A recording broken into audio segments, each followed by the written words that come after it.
Sehr geehrte Frau Staatssekretärin, sehr geehrter Herr Koch, in der ersten Reihe begrüße ich Herrn Bach vom Staatssekretariat für Migration. Sehr geehrte Medienschaffende, ich begrüße Sie zu diesem Point de Presse zum Thema Coronavirus mit Fachexperten des Bundes. Ein Hinweis noch auf den nächsten Point de Presse auf Fachebene. Aller Voraussicht nach werden wir diesen am nächsten Montag um 14 Uhr machen. Definitiv entscheiden werden wir jedoch erst nach der Bundesratssitzung vom Mittwoch. Herr Koch, Sie haben das Wort. Ja, vielen Dank, ja, sehr verehrte Anwesende. Auch ich begrüße Sie zum heutigen Point de Presse und wir beginnen gleich einmal mit der aktuellen Lage. Wie Sie sehen, gab es seit gestern nur noch 10 neue positiv bestätigte Fälle bei doch immerhin 2400 Tests, die durchgeführt wurden. Da muss ich sagen, das ist vielleicht besonders erfreulich. Es wurden keine neuen Todesfälle vermeldet und auch keine neuen Hospitalisationsfälle. Seit gestern also weiterhin sinkende Zahlen, wie Sie das auch hier sehen, die Fallzahlen, die sinken weiterhin. Selbstverständlich gibt es immer noch die täglichen Schwankungen, aber der Trend ist eindeutig nach unten und das ist doch wirklich eher eine erfreuliche Nachricht. Wir hoffen natürlich und es ist natürlich eigentlich das Ziel, dass diese Fälle noch weniger werden, dass wir noch weniger neue Ansteckungen haben pro Tag in der Schweiz, weil dann lassen sich auch die Lockerungsmaßnahmen weiter in die richtige Richtung durchführen. Wie Sie sehen, auch die Hospitalisationen nehmen ab. Also heute waren keine neuen Hospitalisationen zu verzeichnen und auch die Todesfälle nehmen massiv ab. Das ist sicher sehr erfreulich. Wenn Sie diese Grafik anschauen, dann sehen Sie, dass trotz allem recht viel getestet wird, immer noch sicher genügend, für das wir sagen können, wir verpassen sicher nichts oder wirklich nur marginal Fälle in der Schweiz und die Positivitätsrate, also die Anzahl positive pro Test, die sind jetzt auf einem wirklich sehr tiefen Niveau, im tiefen Prozentbereich und das ist wirklich ein gutes Zeichen. Also von dem her muss man sagen, im Moment alles weiterhin auf Kurs, erfreulich. Selbstverständlich nehmen jetzt auch die Patienten, die noch auf den Intensivstationen zugegen sind, weiter ab. Was ich Ihnen jetzt auch noch zeigen wollte, ist, was wir mit diesen ominösen Mobilitätsdaten einmal herausgefunden haben, also die SIM-Karten. Das war ja lange ein großes Thema. Und da sehen Sie, was man daraus lesen kann. Und das sind natürlich eben nicht Einzelfälle, die man da anschaut, sondern man schaut einfach an, wie viele SIM-Karten bewegen sich, wie schnell und wie weit. Und das ist pro Kilometer und da sehen Sie deutlich, wie das abgenommen hat, im März massiv abgenommen hat und wie es jetzt wieder leicht zunimmt, also wie sich auch die Mobilität im pro Tag zurückgelehrten SIM-Kartenkilometer normalisiert. Das Gleiche mit der gleichen Technik können Sie auch noch als Reiseaktivität über 6 Kilometer darstellen. Und da sehen Sie auch, dass es natürlich einen starken Abfall gab im März und dass es sich jetzt langsam wieder einer der Normalität annähernd. Wir sind aber noch deutlich unter dem Normalen. Also die Leute sind noch nicht ganz so mobil wie vor der Krise, aber doch schon ziemlich mobil. Wir haben dann noch so ein paar Einzelnes angeschaut, also die Trend, wie viele bewegen sich im Hauptbahnhof Zürich und das ist insofern interessant, weil das natürlich einen gewissen Hinweis auch auf den öffentlichen Verkehr gibt und da sieht man schon, das ist aber noch deutlich unter der Norm. Da bewegen sich wirklich noch nicht so viele Leute. Also die Mobilität ist wahrscheinlich vor allem im Velobereich und im Automobilbereich zu verzeichnen. Wir haben auch noch 2 Ausflugsziele angeschaut, also der Gurten. Da sieht man vor allem die Schwankungen zwischen Schönwetter- und Schlechtwetterperioden. Aber auch da sieht man deutlich, es ist noch nicht ganz so wie vor der Krise, aber es gibt auch da deutliche Anstiege, vor allem wenn dann das Wetter wie die letzten Tage schön ist. Etwas ähnlich sieht es in Lausanne aus, im Parc de Milan. Es ist im Moment immer noch weniger als ursprünglich, aber auch hier sieht man natürlich deutlich, wann es schöneres Wetter ist und wann es wärmer und sonniger wird. Im Großen und Ganzen haben die Maßnahmen doch einen wesentlichen Einfluss gehabt und haben immer noch auf das Verhalten der Bevölkerung. Das ist noch die Legende, die haben Sie in den Unterlagen. Das war so viel zu den Slides und den Grafiken, die ich Ihnen zeigen wollte. Jetzt habe ich noch einen Hinweis, der sich mit dem Problem der Demonstrationen und der politischen Aktivitäten befasst. Und zwar ist es Folgendes: Die Juristen, also unsere Juristen, zusammen mit den Juristen vom Departement fürs Recht, die haben sich zusammengesetzt und haben geschaut, ob man nicht die 5-Personen-Regel ein bisschen neu interpretieren könnte. Und sie sind zu einer neuen Interpretation gekommen und sagen, dass Demonstrationen von 5 Personen nicht mehr als Veranstaltung gelten, also dass das im Prinzip erlaubt ist mit der nötigen Abstandsregel, wenn immer möglich, und dass das deshalb also auch kein Verstoß mehr ist. Selbstverständlich löst sich dadurch das Problem noch nicht, das ist aber ein erster Schritt zur Problemlösung, und selbstverständlich wird sich der Bundesrat in den nächsten Sitzungen auch mit diesem auseinandersetzen und eventuell dann auch dort Lockerungen oder Anpassungen beschließen. Da müssen wir, und das ist auch die Aufgabe des Bundesrates, darauf warten, was dann der Bundesrat in diesem Bereich beschließt. Das war von meiner Seite im Moment alles. Und ich gebe das Wort zurück. Vielen Dank. Vielen Dank, Herr Koch. Frau Staatssekretärin. Vielen Dank, Frau Eckenberger, geschätzte Damen und Herren. Nachdem in den letzten Tagen die Öffnung der Grenze ein Thema war, möchte ich heute auf 2 Themen eingehen, welche die wirtschaftliche Verflechtung der Schweiz auf internationaler Ebene zum Gegenstand haben. Sie wissen ja alle, dass die Schweiz als exportorientierte Volkswirtschaft stark in den weltweiten Handel eingebunden ist. Die wirtschaftliche Erholung und Entwicklung der Schweiz hängt deshalb nicht nur von den in der Schweiz getroffenen Maßnahmen ab, sondern auch stark von der Entwicklung des internationalen Umfelds. Wir schätzen, dass die außenwirtschaftlichen Tätigkeiten der Schweiz rund 1/3 zum BIP beisteuert. Auch in Zeiten von Corona ist es deshalb für die Schweiz sehr wichtig, in der Weltwirtschaft eingebunden zu sein. Und ich möchte Sie deshalb in diesem Zusammenhang über 2 Themen informieren.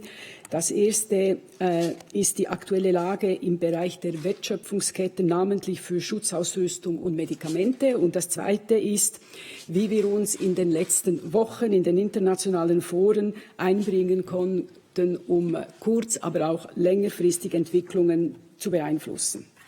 Nun, warum ist diese Einbindung so wichtig? Einerseits, weil die Beschaffung von Vorprodukten aus dem Ausland tiefere Kosten für die Unternehmen ermöglicht und andererseits natürlich, weil die Absatz- und Exportmöglichkeiten für unsere Produkte auf ausländischen Märkten es der Schweizer Wirtschaft ermöglichen, sich auf wertschöpfungsintensive Tätigkeiten zu spezialisieren. Im Verlauf der letzten Monate sind wir uns vielleicht noch mehr der großen Bedeutung des internationalen Handels für unser Land, aber natürlich auch der Abhängigkeiten von internationalen Produktions- und Lieferketten bewusst geworden. Am offensichtlichsten war dies beim Handel mit persönlicher Schutzausrüstung und medizinischen Gütern. Die Schweiz ist ein weltweit bedeutender Produzent, sowohl von pharmazeutischen Produkten als auch von Medizintechnik. Gleichzeitig sind wir bei essentiellen Gütern wie Schutzmasken, Untersuchungshandschuhen oder gewissen pharmazeutischen Wirkstoffen stark auch von Importen abhängig. Aufgrund der Covid-Krise ist die Nachfrage nach medizinischen Schutzausrüstungen und nach pharmazeutischen Gütern weltweit und natürlich auch innerhalb der Schweiz seit März sehr rasch und stark angestiegen. Die Schweiz ist stark auf Importe angewiesen, aus Deutschland, aus Frankreich, aber natürlich auch aus China und anderen asiatischen Staaten. Sie erinnern sich an die Anfang März eingeführten kurzzeitigen Ausfuhrbeschränkungen, namentlich von verschiedenen EU-Ländern. Diese wurden zum Glück relativ rasch aufgehoben. Und generell können wir sagen, hat sich die Lage seit April im Zusammenhang mit diesen Einfuhrschwierigkeiten stark entspannt. Was haben wir getan oder was tun wir immer noch in diesem Bereich? Wir haben erstens einmal einen regelmäßigen Kontakt mit den Unternehmen, sowohl im Bereich der medizinischen Schutzausrüstung als auch mit den Pharmaunternehmen. Wir haben wöchentliche Telefonkonferenzen mit den entsprechenden Verbänden und großen Unternehmen. Damit können wir auch rasch reagieren, wenn es Probleme gibt, und unsere Botschaften weltweit haben hier sehr wertvolle Dienste geleistet, um die Beschränkungen mit ihren Gaststaaten aufzunehmen und so gut es ging auch aufzuheben.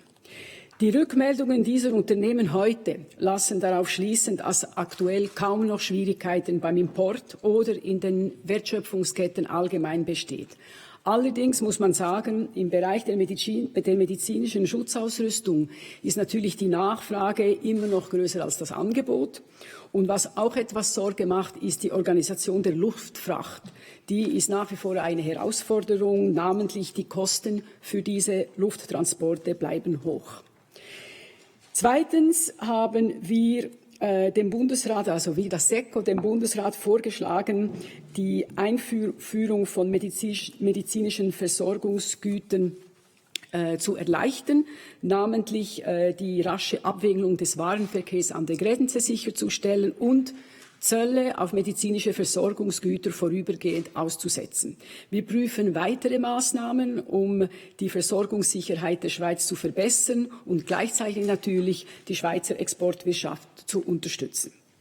Ich komme zum zweiten Thema, nämlich etwas längerfristig die außenwirtschaftliche Verflechtung, Diversifizierung. Wie können wir absichern, dass wir nach wie vor einen guten Marktzugang haben weltweit? Denn damit stellen wir nicht nur die Versorgung der Schweiz sicher, sondern auch die Produktion von solchen Gütern hier. Wir tun dies in mehreren Foren. Sie wissen, dass die Schweiz dieses Jahr Gast ist der G20.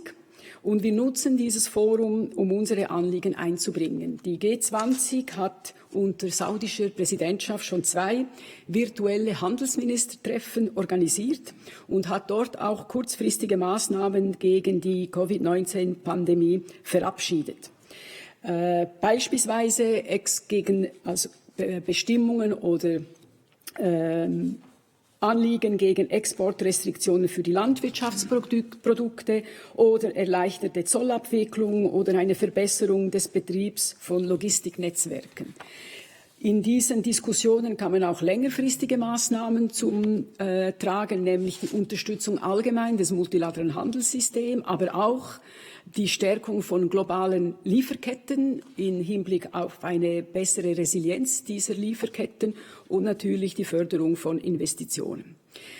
Auch die WTO, meine Damen und Herren, befasst sich mit den Folgen der Pandemie. Allerdings ist das eher auf längerfristigere Basis. Die Entwicklungen in den letzten Wochen zeigen, dass ein funktionierendes Handelssystem sehr wichtig ist, gerade für ein Land wie die Schweiz. Und um dieses System zu erhalten und die Funktion auch zu verbessern, brauchen wir Reformen. Wir brauchen Reformen, dass das System weiterhin funktioniert. Sie haben alle gesehen, dass das Appellationssystem leider zum Erliegen gekommen ist. Aber immerhin haben wir zusammen mit anderen Ländern eine provisorische Schiedsgerichtsmöglichkeit ins Leben gerufen. Und diese wird sich darum kümmern, jetzt diejenigen Verfahren zu beenden, die quasi etwas in der Luft hängen, weil es dieses Appellationssystem nicht gibt. Und zweitens wird natürlich nach Corona die Digitalisierung in der Weltwirtschaft wahrscheinlich eine noch wichtigere Rolle spielen. Und auch dort sind Verhandlungen im Gange und die wird es nun darum gehen, dass wir diese etwas speditiver nach vorwärts bringen. Und schließlich, das wird Sie nicht erstaunen, erweitern und pflegen wir das Netz von Freihandelsabkommen weiter. Die hängigen Verfahren oder Verhandlungen sind etwas schwierig, nur per Skype, aber man kann das ein oder andere tun.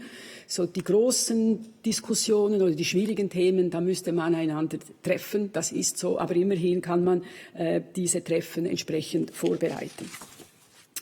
Ich denke, zum Abschluss, eine globalisierte Wirtschaft ist gerade für unser Land nicht ein Nachteil. Man hat viel gehört, das ist Ende der Globalisierung, aber es ist eher oder ganz sicher ein Vorteil für die Versorgungssicherheit unseres Landes. Wenn Sie schauen, die internationale Vernetzung und Verflechtung bei Entwicklung, Forschung, aber auch Produktion konnten bis jetzt für die Schweiz ein unerreichtes Maß an Verfügbarkeit von kritischen Gütern und Dienstleistungen garantieren, auch zu günstigen Preisen oder zu Marktpreisen. Eine Entkoppelung von globalen Wertschöpfungsketten würde grundsätzlich das Gegenteil bewirken. Die Stärkung der Versorgungssicherheit in der Schweiz im Kontext von Covid-19 sowie die Adressierung ihrer wirtschaftlichen Herausforderungen erfordert deshalb nicht weniger, sondern mehr internationale Kooperation, sei es politisch als auch wirtschaftlich. Und daran arbeiten wir alle unermüdlich. Ich danke Ihnen für Ihre Aufmerksamkeit und Ihr Interesse und wünsche Ihnen allen, bleiben Sie nach wie vor gesund. Vielen Dank, Frau Ineichen. Wir kommen nun zu Ihren Fragen. Herr Gaffner.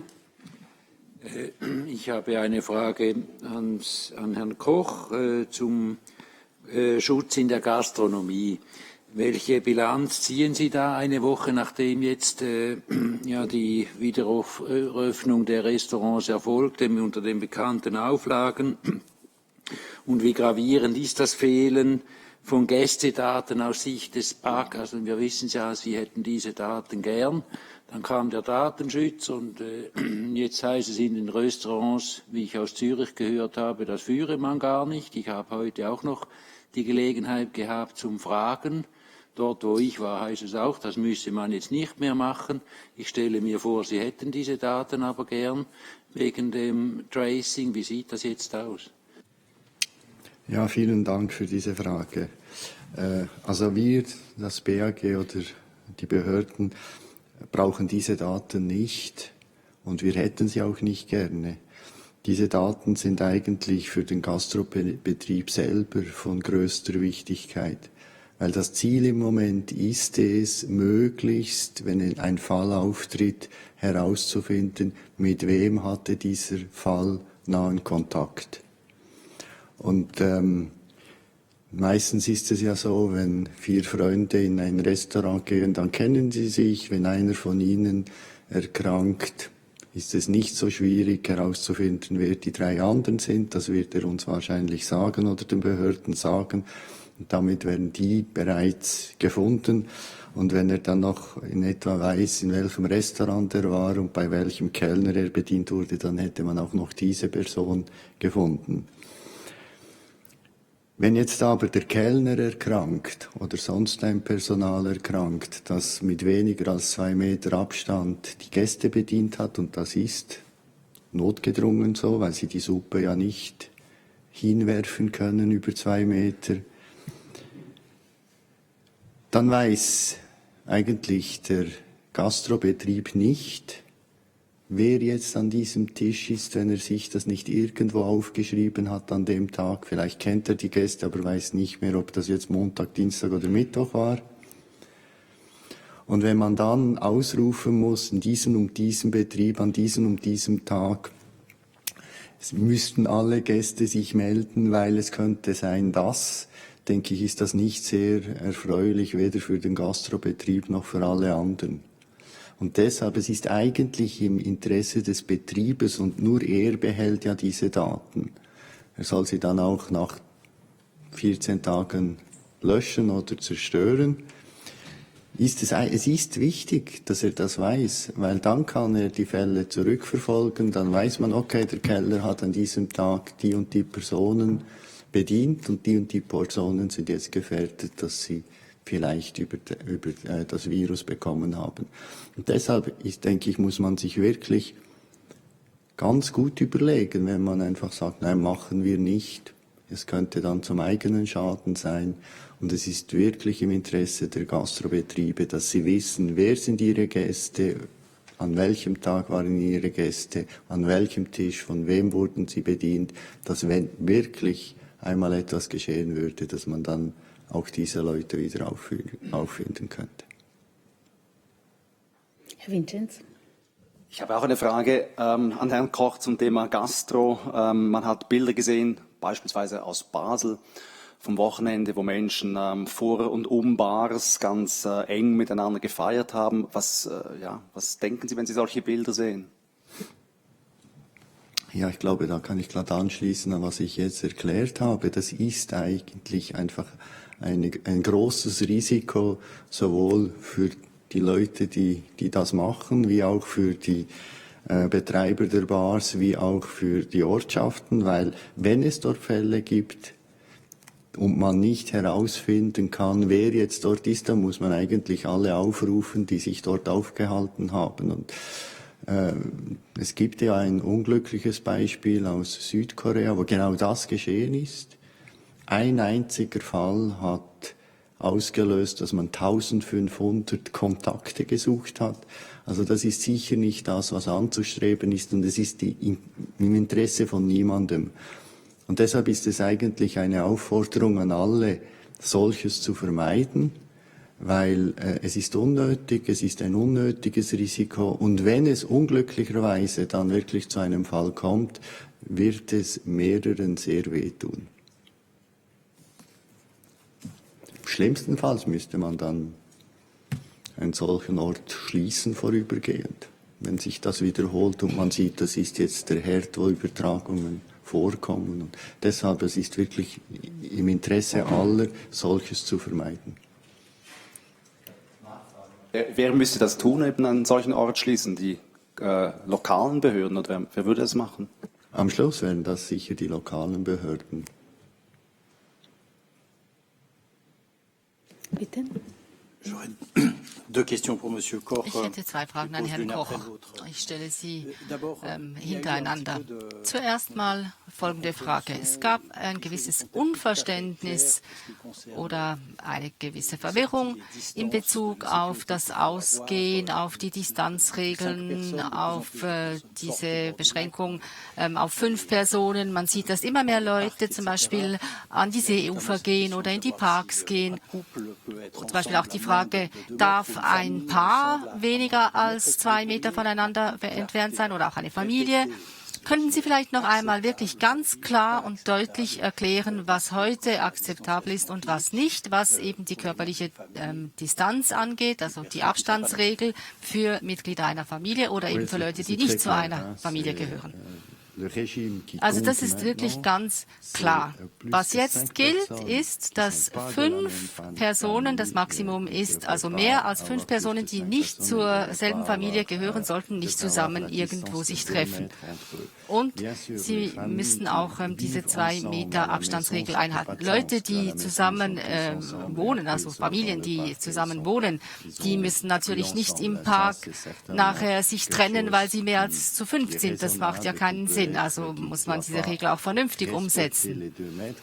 Da bei Familien muss man die 2 Meter Abstandsregel nicht einhalten, aber alle anderen müssen diese Abstandsregel einhalten. Und es sollte eben keine Gruppen von mehr als 5 Leuten geben, die unterwegs sind. Das ist das geltende Recht. Die Zürcher Polizei hat ja angegeben, dass sie hier die Familien toleriert, die mehr als die nicht 2 Meter Abstand halten.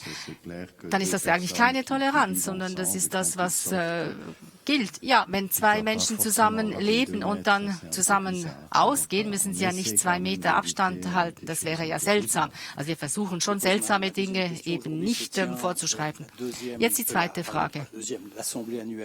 Heute findet ja die Weltversammlung oder die Jahresversammlung der Weltgesundheitsorganisation statt und einige haben kritisiert, dass die Reaktion der WHO auf die Krise nicht so gut war. Sind Sie glücklich darüber, wie Sie informiert wurden in den letzten Krisenmonaten seitens der WHO, oder haben Sie auch eine gewisse Kritik zu formulieren? Sie werden sicher verstehen, dass gerade in dieser Woche, wo die Vollversammlung in Genf stattfindet, es nicht am Bundesamt oder am Bundesrat ist, sich zu äußern zur Art und Weise, wie die WHO da reagiert hat. Deswegen kann ich jetzt auch nicht auf diese Frage antworten.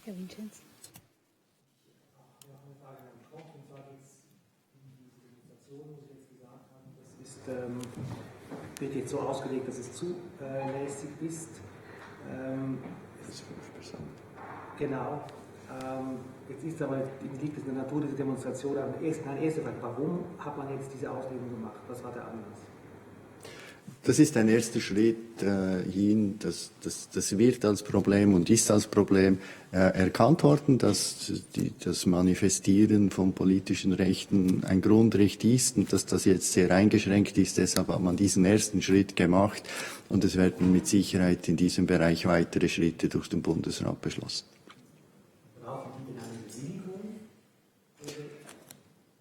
Also die 5 Personen nicht, das ist jetzt wirklich einfach eine Interpretation, eine neue Interpretation und alle weiteren Schritte selbstverständlich müssen dann neu geregelt werden, aber das ist wirklich der Bundesrat, der das macht. Aber Sie haben jetzt nicht den Auftrag, ein Konzept auszuarbeiten für größere Demonstrationen? Ich habe gar keinen Auftrag in dem Sinne, nein. Herr Grosjean? Eine Frage zum öffentlichen Verkehr und die Masken. Eine Studie zeigt, dass 68% der Personen eine Maskentragepflicht befürworten würde. Und Sie sagen, dass es einfach empfohlen wird, im öffentlichen Verkehr Masken zu tragen. Sie haben da keine Pflicht ausgesprochen. Und die öffentlichen Verkehrsbetriebe, die haben sich auch eher für eine Maskentragepflicht ausgesprochen, während sie an die persönliche Verantwortlichkeit appellieren. Ja, so ist es. Wir appellieren an die individuelle Verantwortlichkeit. Wir beurteilen auch die Situation laufend und wenn es nötig ist und wenn es auch sinnvoll ist, werden wir unsere Empfehlungen neu formulieren. Aber im Moment gelten die Empfehlungen immer noch, die wir ausgesprochen haben. Wenn also die 2 Meter Distanz nicht eingehalten werden kann, ist es sinnvoll, eine Maske zu tragen. Aber wichtig ist vor allem auch, dass die übrigen Hygienemaßnahmen konsequent angewendet werden, dass man sich vor allem die Hände desinfiziert. Ja, ist es für Sie nicht eine Enttäuschung, weil offenbar Ihre Botschaft nicht ankommt? Wir sehen ja, dass immer mehr Leute wieder zirkulieren, dass es auf gewissen Strecken immer mehr Passagiere gibt und Ihre Empfehlungen werden offenbar nicht umgesetzt. Möchten Sie da nicht etwas neu formulieren? Also wir werden alle Maßnahmen nochmals überdenken. Wir denken aber, dass im Moment keine Dringlichkeit besteht. Die neuen Zahlen sind ja sehr erfreulich und wir werden aber uns langfristig die Lage doch anschauen und uns auch fragen, wie können wir langfristig die Maßnahmen verbessern. Wir bleiben aber dabei, wir empfehlen, dass Masken getragen werden, wenn die 2 Meter Abstandsregel nicht eingehalten werden kann im öffentlichen Verkehr. Und zwar bezüglich der überraschenden Ankündigung Italiens, die Grenzen zu öffnen am 6. Juni. Da laufen ja offenbar Gespräche. Wie groß ist die Wahrscheinlichkeit, dass die Schweiz da mitzieht und allenfalls eben auch die Grenzen öffnet zu Italien? Das wäre ja sogar früher, also Deutschland, Österreich und der Schweiz. Und was für Auswirkungen hätte das denn auf das Abkommen, das jetzt mit Deutschland, Österreich und Frankreich geschlossen worden ist?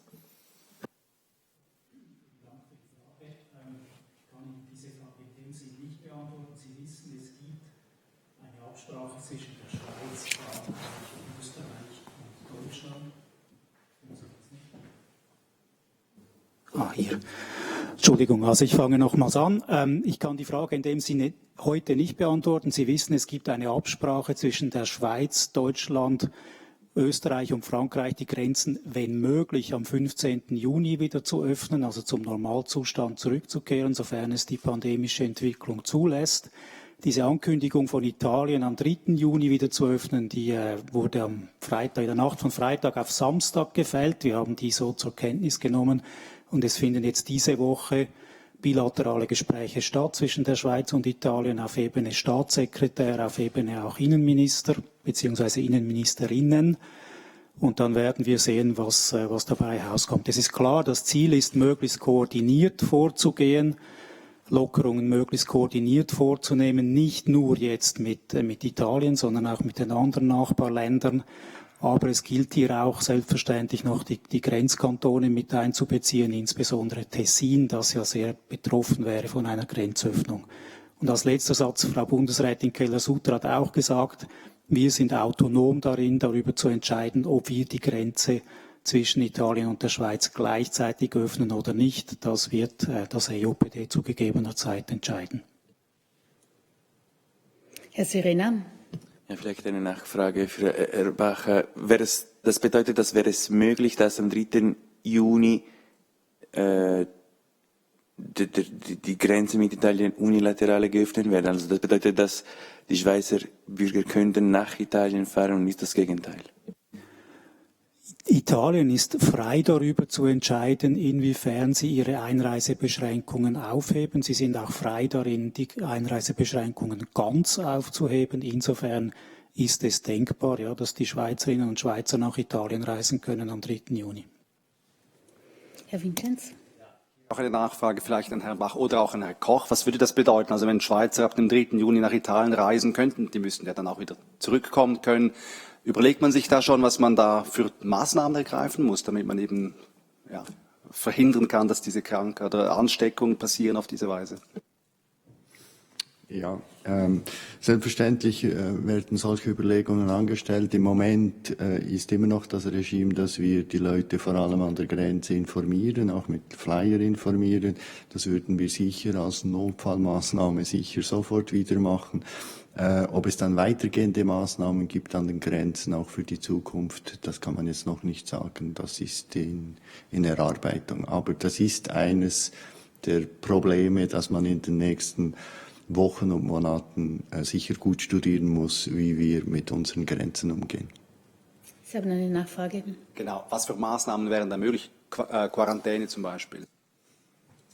Ja, denkbar ist vieles. Quarantäne ist jetzt vielleicht gerade ein bisschen ein sehr drastisches Mittel. Ich glaube nicht, dass wir, wenn jemand jetzt nach Mailand einkaufen geht und zurück in die Schweiz kommt, dass der dann 14 Tage in Quarantäne gehen muss. Das würde mir jetzt auch ein bisschen viel erscheinen. Herr Gaffner. Ich habe noch eine kurze Vorfrage, bevor ich zu meiner eigentlichen Frage komme, und zwar aufgrund von geschätzten Arbeitskollegen, die nicht ganz verstanden haben, haben Sie jetzt gesagt, bei den Demonstrationen mit 5 Personen oder gilt das auch für eine Personengruppe über 5 Personen? Das gilt für Personengruppen bis 5 Personen. Okay, danke für diese Präzisierung. Noch eine Frage an Frau Staatssekretärin und Herrn Koch, und zwar wegen den Quarantänemaßnahmen, wenn die angezeigt erscheinen. Wer kommt da jetzt eigentlich auf? Wer bezahlt da? Also wenn ein Arbeiter, der 4.000 Franken im Monat verdient und er bekäme dann nur 80%, wenn er in Quarantäne ist das unter Umständen ein massiver Einschnitt. Wer bezahlt die Tests, die dann notwendig werden? Also wenn einer die Krankenkassen hat oder eine Frau und der Selbstbehalt da 500 Franken oder 1000 Franken ist das plötzlich viel Geld für Leute, die nicht so viel verdienen, wenn sie die Tests dann bezahlen müssen. Ist das jetzt, bin fast versucht zu sagen, endlich geregelt und herrscht da Klarheit? Wie sieht das aus? Also, die erste Frage. Tests wollen Sie? Der Test, sage ich, ja.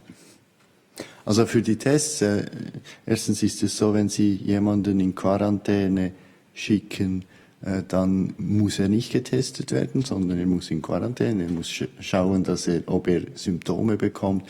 Und wenn er Symptome bekommt, dann wird das gleich gehandelt wie bei allen anderen Tests, auch von jemandem, der symptomatisch ist. Das wird aber, da ist die Finanzierung wird dann noch einmal überprüft. Im Moment ist es so, dass ein Teil der Krankenkassen verrechnet wird und ein Teil die Kantone übernehmen, aber das wird noch einmal überprüft im Detail. Die zweite, die 80%, das muss ich Sie fragen. Also ich denke, bis jetzt ist es ja so, dass wenn jemand auf Kurzarbeit ist, dann hat er diese 80%. Und wenn er sonst nicht arbeiten kann, weil er zeigen kann, dass er effektiv in Quarantäne muss, dann gibt es ja eine Lohnfortzahlungspflicht für eine gewisse Zeit, also für die Quarantänezeit. Also die übergeordnete Frage ist ja, wenn ich Sie richtig verstehe, ist es ja das Interesse, die negativen Anreize im Fall, wenn jemand in Quarantäne muss, möglichst zu eliminieren, und das scheint mir nicht der Fall zu sein heute, oder ist das so? Ja, es geht vor allem darum, also wenn jemand in Quarantäne gehen muss, dann muss er in Quarantäne. Das ist also keine Freiwilligkeit und er kann sich dagegen auch nicht verwehren. Selbstverständlich sollen wir daraus keine negativen finanziellen Sachen entstehen, also Verluste entstehen, und deshalb wird es dann auch über die EA abgegolten. Die Tests, die kommen erst zum Zuge, wenn er symptomatisch wird, und dann ist er wie ein symptomatischer Fall, wird er abgeklärt. Wenn der Fall sehr leicht ist, ist es im Moment so, dass dann der Kanton den Test bezahlt. Entschuldigung, wenn ich nochmals komme, ich frage nur deshalb, weil ja die Taskforce, die wissenschaftliche, hat also da betont, dass man diese negativen Anreize, das sei zentral, eben eliminieren müsse. Also dann ist ja dann offenbar nicht einfach so, dass es diese negativen Anreize nicht gibt, aus Sicht dieser Taskforce. Ja, aus Sicht dieser Taskforce ist vielleicht das Wort Quarantäne nicht ganz richtig gebraucht.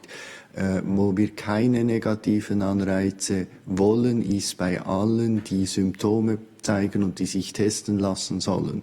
Also nicht Leute, die schon in Quarantäne sind, sondern die Symptome haben, die wollen wir alle testen. Da wollen wir keine Hürden zusätzliche, und da wissen wir, da gibt es noch einiges zu regeln, weil die Leute, das sind nicht Leute, wo man weiß, und wo in Quarantäne gesteckt werden, sondern das sind die Leute, die einfach sonst Symptome haben. Wenn Sie die heutigen Zahlen anschauen, also die über 2000, die getestet werden, um die 10 zu finden, die wirklich symptomatisch sind, also die wirklich krank sind, und die krank sind, die kommen in Isolation. Also das ist klar, dort handelt es sich um eine Isolation, eine verordnete, und diese Isolation, die wird ebenfalls über die EA abgegolten. Ich habe eine Frage von Herrn Sebastian Gänger von Kisten SDA. Er ist telefonisch zugeschaltet. Dankeschön. Ich habe 2 Fragen an Herrn Koch. Und zwar steht das Auffahrts- und das Pfingstwochenende vor der Tür. Vor Ostern galten diese Bleib-zu-Hause-Appelle. Was raten Sie jetzt der Bevölkerung vor diesen 2 verlängerten Wochenenden? Und die zweite Frage zu diesem Thema. Viele Gläubige fragen sich, wann sie wieder in die Kirche dürfen, wann Gottesdienste wieder erlaubt sind. Können Sie da einen Zeithorizont geben? Dankeschön. Also ich fange mit der zweiten Frage an. Also auch das Problem der Gottesdienste und der religiösen Aktivitäten ist dem Bundesrat bekannt, und der Bundesrat wird auch dazu sich äußern. Also ich kann da nicht vorgreifen. das ist dem Bundesrat überlassen, was er dazu entscheiden wird. Aber es ist etwas, das der Bundesrat bereits kennt als Problem. Und die erste Frage, was wir jetzt an diesen Feiertagen den Leuten empfehlen. Ich glaube, man muss ehrlich sein, die Situation ist nicht mehr so dramatisch wie an Ostern. Deshalb sollen die Leute diese Feiertage, das schöne Wetter genießen. Aber wie gesagt, sie sollen sich weiterhin strikt an die Empfehlungen halten. Das heißt, 2 Meter Abstand, Hygienemaßnahmen, nicht, dass dann diese Feiertage zum Bumerang werden und dann plötzlich die Fallzahlen wieder ansteigen. Ich glaube aber, dass die Schweizer Bevölkerung im Moment zumindest immer noch ganz genau weiß, was eigentlich der gesunde Menschenverstand befiehlt, dass wir alles daran setzen, um neue Ansteckungen zu verhindern und nicht unnötige Risiken einzugehen. Dankeschön. Bitte, Herr Vincenz. Ich habe noch eine Frage, die mir meine Zentralschweizer Kollegen weitergegeben haben. Der Kanton Luzern hat gestern entschieden, eine Software fürs Contact Tracing einzusetzen oder hat diese Software bestimmt. Und die Frage ist jetzt, ist hier der Kanton Luzern vorgeprescht oder ist das mit Ihnen abgestimmt? Erste Frage. Zweite Frage, was hat das mit der Einführung dieser Testphase der App zu tun? Also erstens hat das nichts mit der App zu tun, sondern das ist die Software, die Sie brauchen, wo Sie wen in Quarantäne gesetzt haben und wie Sie die überwachen und weiterverfolgen wollen. Im BAG wird einfach am Schluss gemeldet, also es gibt verschiedene Softwares, die Kantone einsetzen. Man versucht das zu harmonisieren, damit es innerhalb der Kantone Erleichterungen bringt. Aber es ist im Moment kein Problem. Und es gibt, im Moment werden verschiedene Softwares eingesetzt, aber man versucht dort zu harmonisieren. Herr Nebel. Ja, noch einmal 2 Fragen. Die neuen Infektionen sind ja spektakulär zurückgegangen, nur noch 10 neue Fälle heute. Herr Koch, können Sie vielleicht schon sagen, warum die Zahlen so stark gefallen sind? Liegt das daran, dass die Maßnahmen, die ergriffen wurden, so effizient waren? Oder gibt es andere Faktoren, die manchmal auch etwas mysteriös sind bei Viren, zum Beispiel die Temperatur? Können Sie uns sagen, was diesen drastischen Rückgang bewirkt hat in den letzten Tagen? Vielen Dank für diese Frage. Gut, ich könnte jetzt einen 2-stündigen Vortrag dazu halten, aber ich werde darauf verzichten. Es gibt sehr viele Faktoren, welche eine Epidemie beeinflussen. Unter anderem natürlich auch saisonale Faktoren. Und sämtliche übertragbaren Krankheiten, also durch Viren übertragbare Krankheiten, Grippe und andere, die sind alle saisonal. Und eben auch die Atemwegserkrankungen. Und selbst wenn Covid jetzt nicht so saisonal wäre wie andere Viren, glaube ich, dass es schon eine gewisse Saisonalität gibt, auch bei diesem Virus. Und auf jeden Fall gibt es immer weniger virenbedingte Krankheiten im Sommer oder wenn es wärmer ist. Und deswegen ist es auch sehr viel einfacher, die Covid-Erkrankten zu identifizieren. Und die Wärme ist auf jeden Fall nützlich. Und dann natürlich auch eben das Einhalten der Verhaltensregeln seitens der Bevölkerung. Das hat natürlich auch einen wichtigen Beitrag geleistet zur positiven Situation. Und das hat dazu geführt, dass die Fallzahlen gesunken sind und dass sich eben diese Welle langsam ihrem Ende nähert, zumindest diese erste Welle. Und ich denke, wir sollten uns einfach darüber freuen, dass wir das feststellen dürfen. Und sämtliche Details und die Gründe, aus denen das so gekommen ist, die werden wir wahrscheinlich nie erfahren. Aber ich bin sehr glücklich darüber, dass die Situation so ist, wie sie ist. Eine zweite Frage, die sich vielleicht auch gleichzeitig an Frau Ineichen-Fleisch richtet, neben Herrn Koch. In den Restaurants sieht man wirklich selten, dass ein Register aufgelegt wird, wo man die Namen hinterlässt. Zeigt das nicht ein bisschen, dass die Grenzen auf dieser Selbstregulierung, die die Branchen ja immer sehr gerne anpreisen, zeigt das nicht, dass diese Selbstregulierung eben nicht genügt in diesem Bereich? Nein, ganz im Gegenteil. Ich glaube, das zeigt, dass wir möglicherweise die Gründe, aus denen wir eben möchten, dass die Leute ihre Namen im Restaurant hinterlassen, noch nicht so gut erläutert haben. Also wir müssten vielleicht besser erklären, warum es wirklich im Interesse der Gäste ist, dass die Wirte wissen, wer in welchem Restaurant wann war. Wie gesagt, wir wollen überhaupt nicht irgendwelche zentrale Register auflegen. Wir wollen auch nicht die Bevölkerung bewachen und überwachen und wissen, was sie wann tut. Aber wenn jetzt wirklich in einem Restaurant leider ein Angestellter krank wird, dann ist es eben für den Restaurantbetreiber sehr wichtig zu wissen, wer potenziell dieser Person ausgesetzt war. Und dazu muss er eben wissen, wer wann in seinem Restaurant war. Und ich glaube, das ist eher ein Problem des Erklärens. Also wir haben nicht gut genug erklärt, warum man seinen Namen im Restaurant angeben sollte. Und wenn die Leute es einmal verstanden haben, werden sie wahrscheinlich ihren Namen gerne dem Restaurantbetreiber angeben, weil sie dann verstanden haben, dass das in ihrem Interesse ist und nicht nur im Interesse des Restaurants. Ja, ich möchte auch noch eine Bemerkung machen. In der Westschweiz habe ich vor allem Restaurants gesehen und dort wurden sämtliche Informationen seitens der Restaurantbetreiber notiert. Aber ich habe festgestellt, dass es auch einen Unterschied gibt zwischen Restaurants und Cafés. Es scheint, dass die Restaurants vielleicht auch ein bisschen mehr Zeit haben. Also die Leute, die in den Restaurants arbeiten, die nehmen den Namen auf und die Telefonnummer. In den Cafés ist das weniger oft der Fall.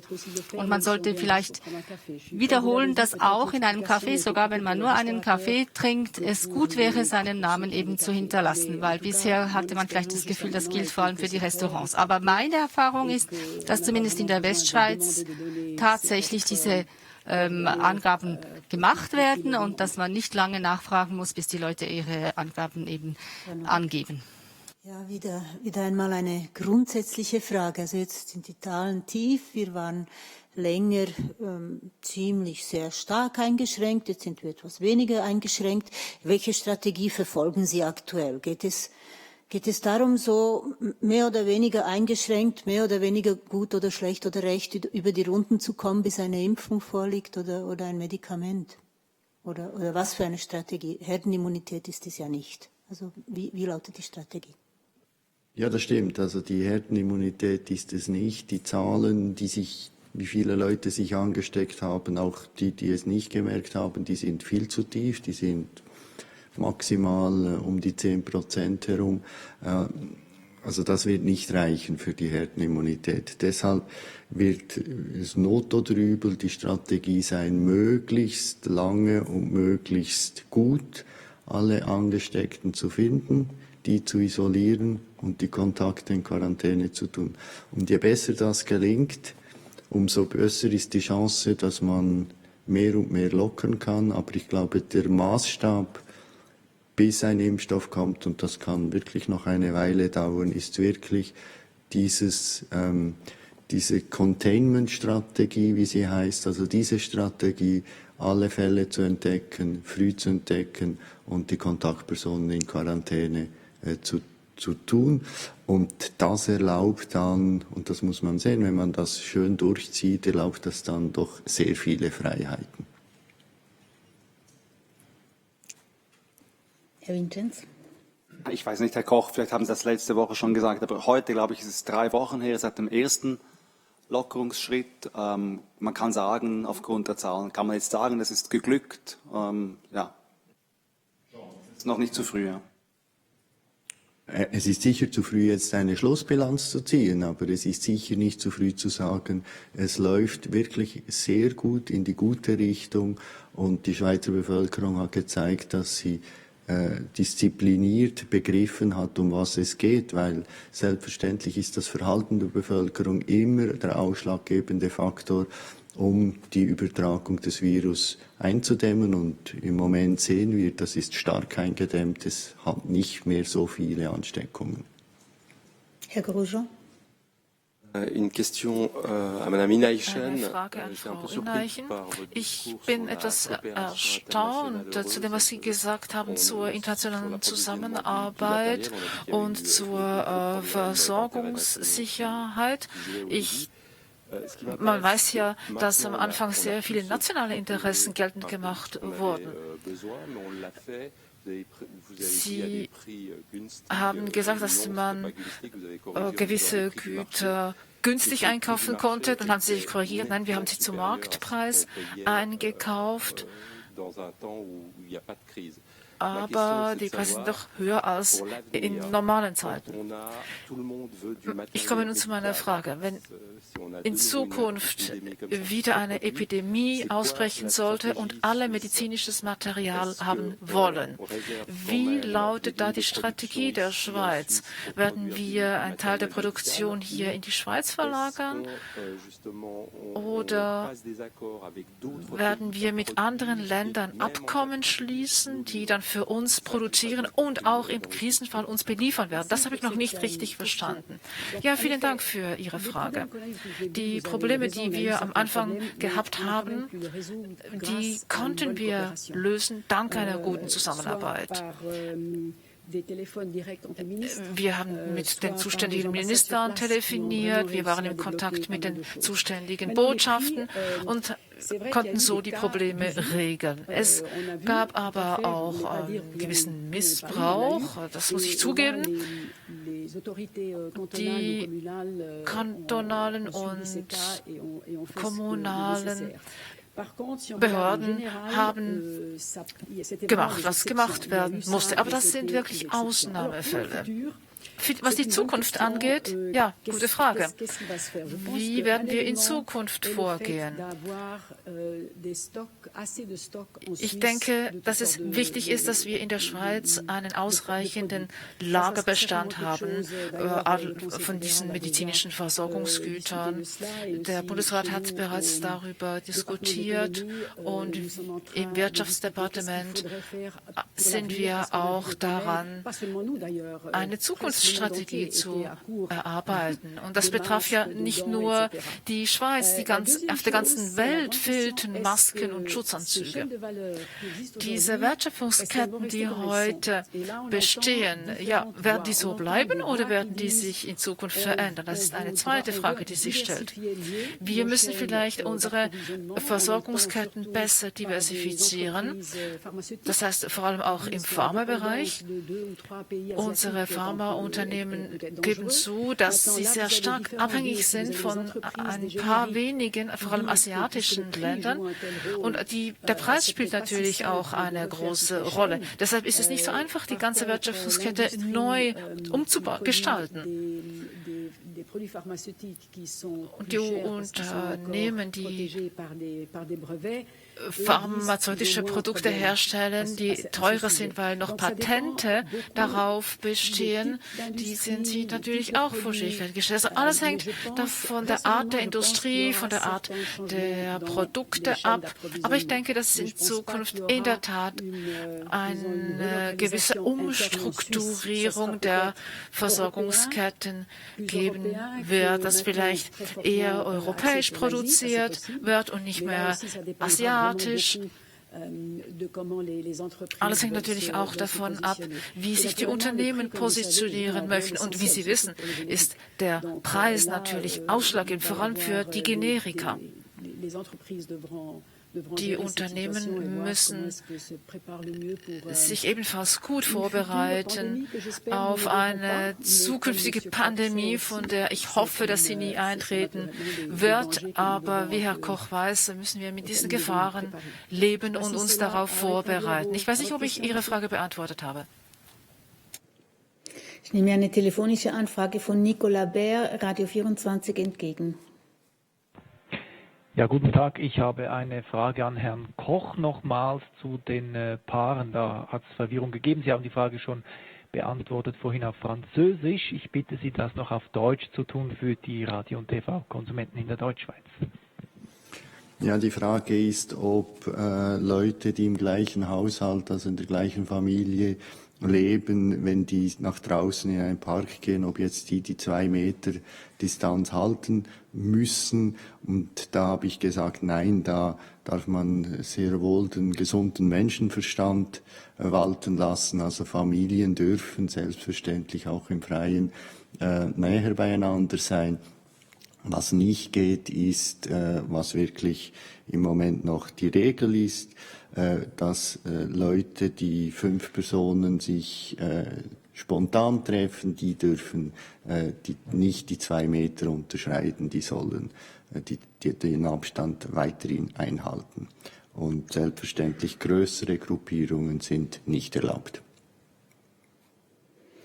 Herr Nebel. Monsieur Koch, si vous pouviez revenir Herr Koch, wenn Sie noch einmal zurückkommen könnten auf das, was Sie am Anfang der Pressekonferenz gesagt haben, nämlich im Zusammenhang mit den Demonstrationen, die bis zu 5 Personen in Zukunft bewilligt werden könnten. Warum gab es jetzt diese Änderung der Regeln? Ist es aufgrund der Demonstrationen der letzten Tage, die das Leben der Juristen vielleicht etwas erschweren und vielleicht auch Ihr Leben? Und vielleicht können Sie das auch noch auf Französisch wiederholen, eben weil Sie es vorher auf Deutsch gesagt haben. Gut, ja, ich werde es versuchen auf Französisch. Ich bin jetzt nicht ganz sicher, dass ich die richtigen Worte finden werde, aber versuchen tue ich es. Also, es gab eine Neuauslegung der Regel, wonach Demonstrationen verboten sind. Und die Juristen sagen, dass wenn es sich um politische Kundgebungen, handelt, wo die Distanzregeln eingehalten werden und wenn es mehr als 5 Personen aber sind, dann sind das politische Demonstrationen und aber nur wenn 5 Personen sind, ist das erlaubt. Und was ist das erlaubt? Und was hat jetzt diese Änderung bewirkt? Will man die freie Meinungsäußerung in der Schweiz respektieren aufgrund der Demonstrationen der letzten Tage? Ja, es geht darum, dass man einen ersten Schritt zurück in die Normalität machen möchte. Wir haben festgestellt, es gibt wirklich ein Problem mit den politischen Rechten, also insbesondere eben auch das Demonstrationsrecht und das Recht, sich politisch zu äußern. Das ist aber ein erster Schritt und alles andere muss dann der Bundesrat entscheiden. Dem Bundesrat ist das Problem bewusst und er ist dabei, sich damit zu befassen und wird sich damit befassen an den nächsten Sitzungen. Herr Gaffner?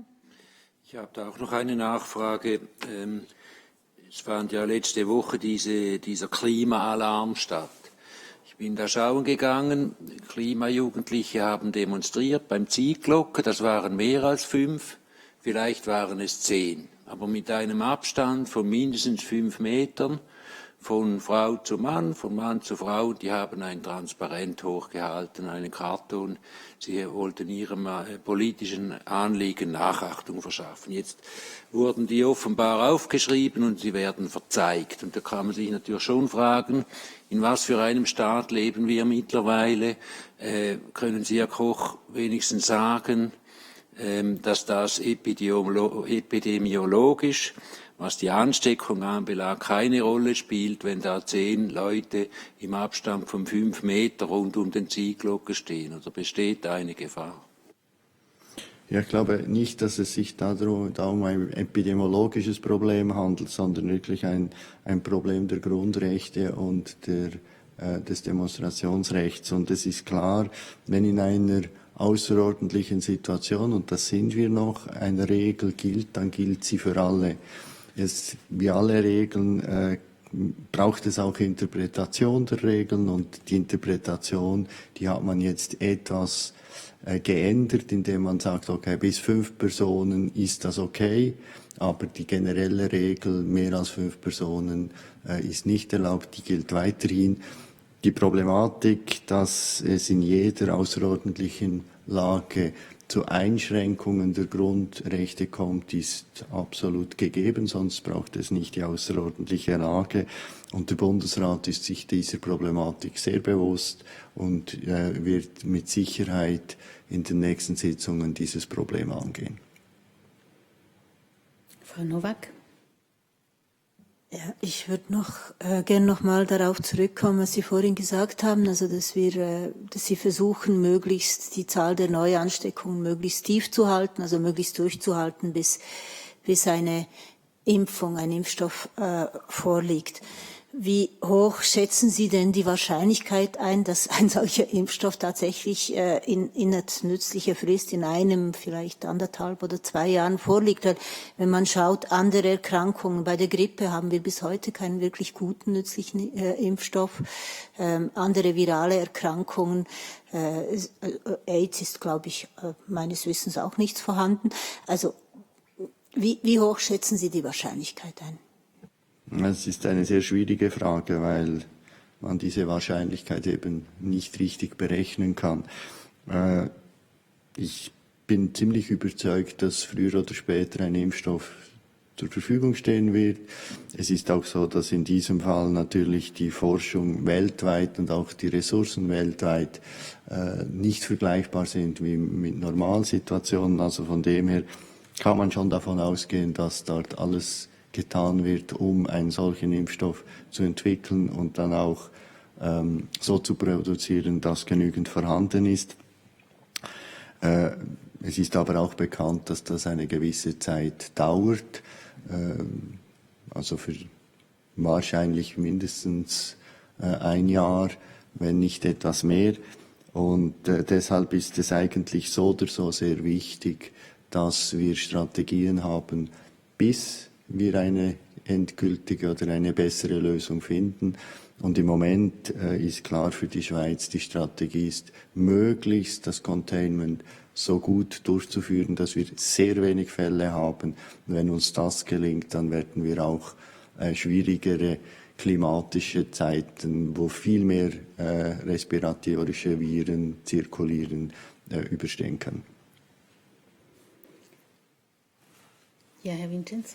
Ich habe noch eine Frage wegen der Lockerung und ja jetzt diese größere Welle von Lockerung ist jetzt eine Woche her. Können wir in einer Woche dann sagen, ob das nicht doch einen Schub gegeben hat bei den Neuinfektionen oder kann man jetzt schon sagen, nein, wenn es jetzt so tief ist, kann das gar nicht eine unglaubliche Welle noch einmal geben? Ich glaube, es ist wirklich zu früh, um endgültig etwas zu sagen. Was man sicher sagen kann, ist, wenn sehr wenige Fälle vorhanden sind, dann gibt es nicht plötzlich 1000 Fälle, sondern dann würde die wieder ansteigen und das würde man sehen.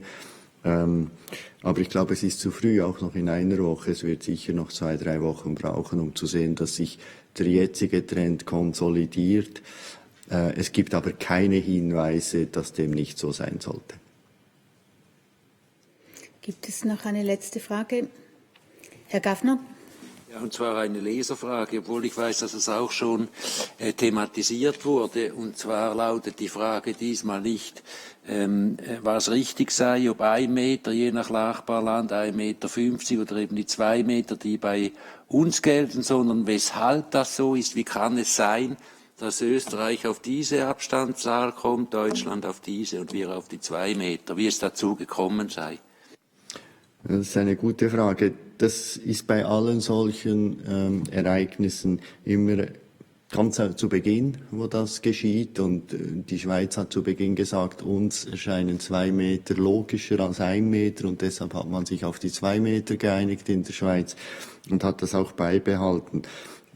Das ist weiter nicht schlimm, weil man ja nicht mit dem Messband herumläuft, sondern es darum geht, dass man genügend Abstand hat und bei 2 Meter sind wir sicher, dass es genügend ist.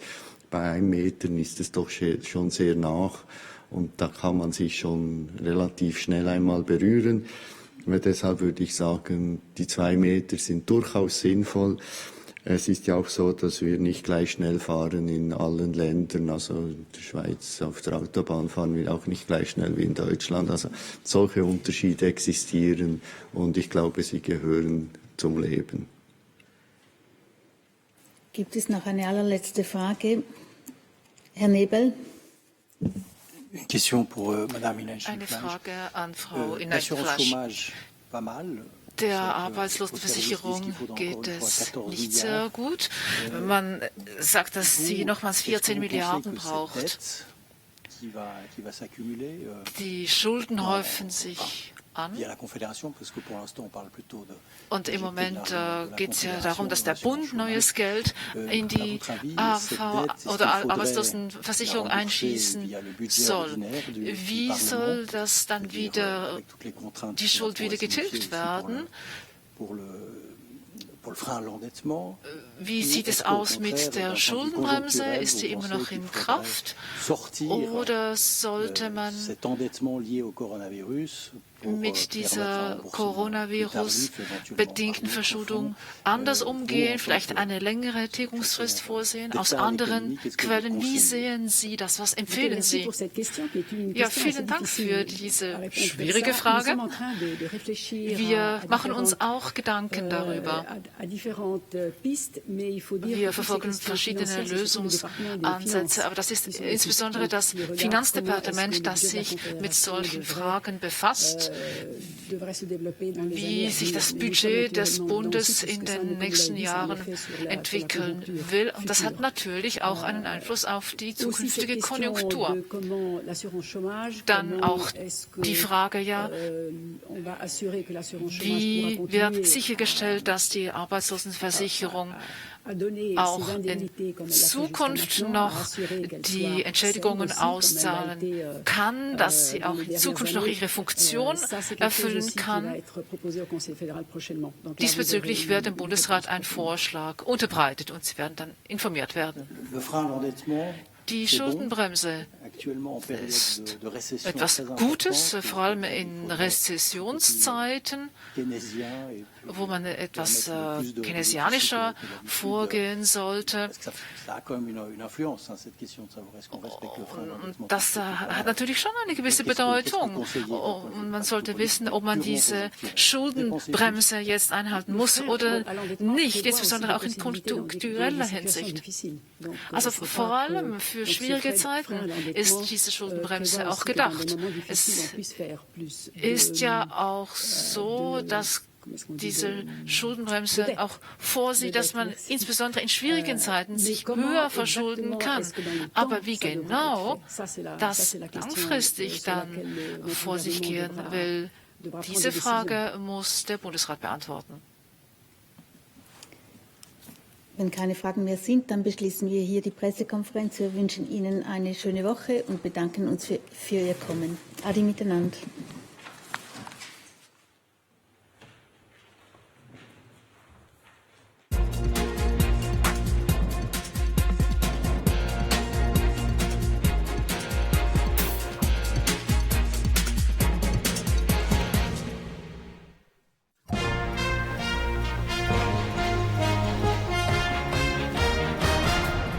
Willkommen zur Tagesschau an diesem Montagmittag und zu diesen Themen.